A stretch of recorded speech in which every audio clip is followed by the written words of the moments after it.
अस्सलामुअलैकुम दोस्तों, कीअं आहियो तव्हां। उम्मीद आहे त सभु ख़ैरियत सां हूंदा ऐं ख़ुशि हूंदा। ड्रामा सीरियल ज़हर ज़िंदगी जंहिंजे ईंदड़ नई एपिसोड में छा रईस कमाल खान ऐं ओठो ॻोठु वापसि अची वेंदा।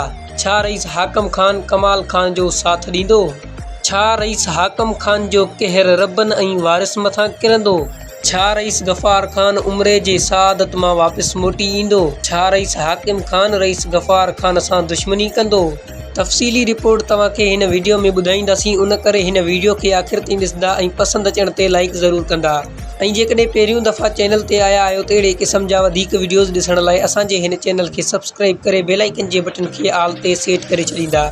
दोस्तों, ड्रामा सीरियल ज़हर ज़िंदगी जंहिंजे ईंदड़ नई एपिसोड में अवां ॾिसंदा त ॻोठ वारा रईस कमाल खान ऐं ओठे खे कॾहिं बि वापसि ॻोठ अचणु कोन ॾींदा ऐं रईस हाकम खान ज़ालिम रईस कमाल खान जो भरपूर साथ ॾींदो।